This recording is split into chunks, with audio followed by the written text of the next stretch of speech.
scream and whisper.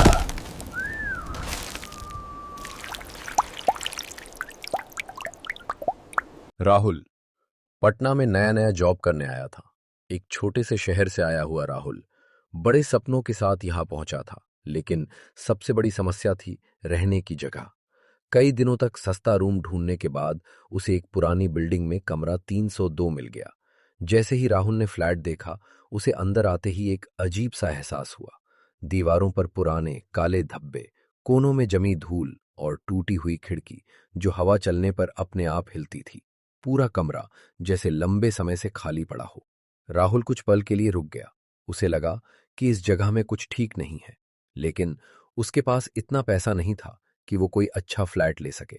मजबूरी में उसने उस अजीब एहसास को नजरअंदाज कर दिया और वहीं शिफ्ट होने का फैसला कर लिया। मकान मालिक ने चाबी देते वक्त बस एक बात कही, रात को अगर कुछ अजीब लगे तो उसे नजरअंदाज करना। राहुल हल्का सा मुस्कुराया, लेकिन उसे क्या पता था कि वो जिस कमरे में जा रहा है वो सिर्फ एक कमरा नहीं, बल्कि एक अधूरी कहानी का कैद खाना है। पहली रात सब कुछ सामान्य था। राहुल गहरी नींद में सो रहा था। तभी ठीक रात के 3 बजे दरवाजे पर किसी के खटखटाने की आवाज आई। आवाज इतनी साफ थी कि राहुल की नींद अचानक खुल गई। वो आधी नींद में ही बोला, कौन है? कुछ सेकंड तक सन्नाटा रहा। फिर दरवाजे के दूसरी तरफ से एक औरत की धीमी थरथराती आवाज आई।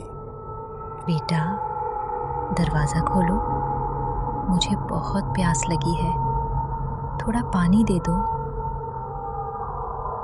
उस आवाज में एक अजीब सी बेबसी थी, लेकिन उसके साथ एक अनजाना डर भी छिपा था। राहुल कुछ पल के लिए चुप रहा। उसका दिल तेज धड़कने लगा। फिर हिम्मत करके वो धीरे धीरे दरवाजे की तरफ बढ़ा। उसने कांपते हाथों से दरवाजा खोला। दरवाजा खुलते ही बाहर कोई नहीं था।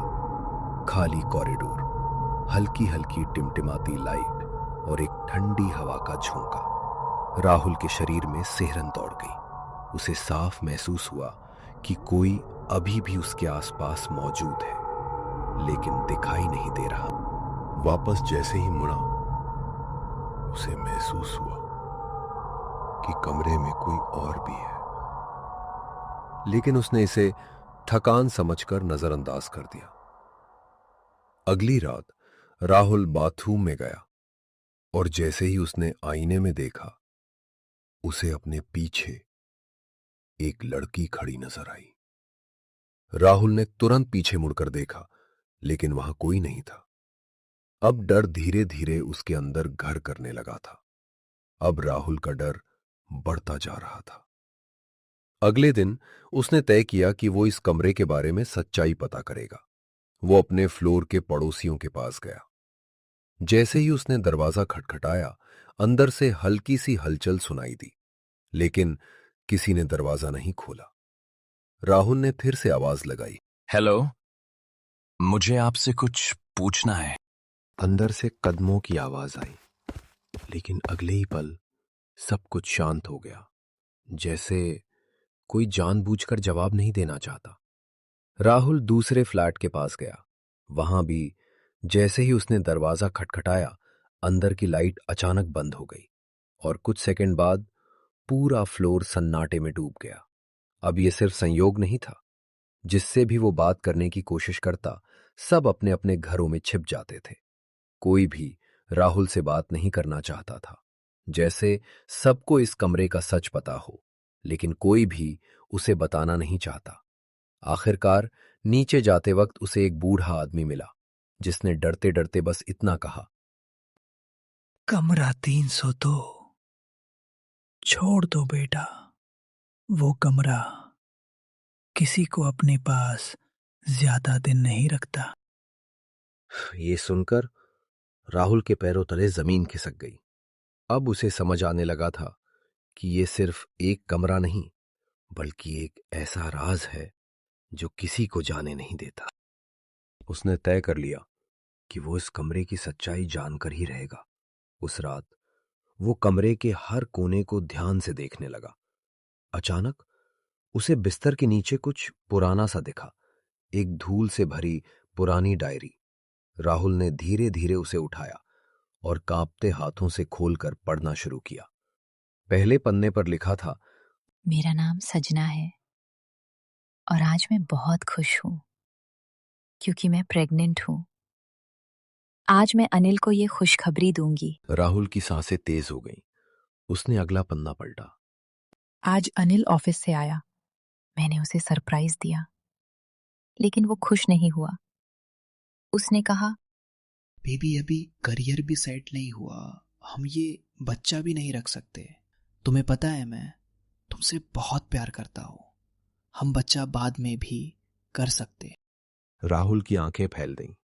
आखिरी पन्ने पर शब्द जैसे कांप रहे थे। मैं ये नहीं कर सकती। ये मेरा बच्चा है। अगर अनिल मेरे साथ नहीं है तो मैं भी इस दुनिया में नहीं रहना चाहती। मुझे माफ कर देना। मेरे बच्चे मम्मी तुमसे बहुत प्यार करती है। मैं तुम्हारे बिना नहीं रह सकती। और उसके नीचे स्याही फैली हुई थी, जैसे लिखते लिखते आंसू गिर गए हों। राहुल के हाथ कांपने लगे। अब उसे समझ आ गया था, ये वही फ्लैग था जहां सजना ने अपनी जान दे दी थी, और शायद वो अभी भी यहीं है, अपने अधूरे दर्द के साथ। डायरी पढ़ने के बाद राहुल की जिंदगी पूरी तरह बदल गई। उस रात से हर रोज ठीक 3 बजे उसे महसूस होता जैसे कोई उसके बहुत पास खड़ा है। ठंडी सांसें उसके चेहरे को छूती, और फिर उसे ऐसा लगता जैसे कोई उसके गले को कसकर पकड़ रहा हो। राहुल अचानक नींद से उठ जाता, तेज तेज सांसें लेते हुए, लेकिन कमरे में कोई नहीं होता। अब यह सिर्फ डर नहीं था, कुछ उसके साथ हो रहा था। दिन के समय भी उसे अजीब अजीब चीजें दिखने लगीने में। अपनी परछाई कभी कभी उससे अलग हरकत करती, और कई बार उसे लगता कि उसकी परछाई उसे घूर रही है। अब राहुल खुद से भी डरने लगा था। उसकी तबीयत धीरे धीरे खराब होने लगी। चेहरा पीला पड़ गया, आंखों के नीचे काले घेरे, और सबसे डरावनी बात, वो बार बार एक ही बात बड़बड़ाता था। आखिरकार डर से हारकर राहुल एक दिन एक तांत्रिक को अपने कमरे में लेकर आया। तांत्रिक ने पूरे कमरे में पूजा पाठ किया, मंत्र पढ़े, दीप जलाए। कुछ देर के लिए माहौल शांत हो गया, लेकिन जैसे ही तांत्रिक बाहर निकला, कमरे की खिड़की जोर से बंद हुई और आईने में एक परछाई फिर से उभर आई। तांत्रिक ने जाते जाते बस इतना कहा, ये जगह आप किसी के बस में नहीं है। उस रात के बाद राहुल पूरी तरह टूट चुका था। उसने फैसला किया कि वो ये फ्लैट छोड़ देगा। अगले ही दिन उसने जल्दी जल्दी अपना सामान बांधा और बिना पीछे देखे उस कमरे को छोड़कर चला गया। लेकिन कहानी यही खत्म नहीं हुई। आज भी उस फ्लैट के पड़ोसी कहते हैं कि रात के 3 बजे कमरा 302 से किसी के दर्द भरी चीखने की आवाजें आती हैं, जैसे कोई आज भी वहां फंसा हुआ है और मदद के लिए पुकार रहा है।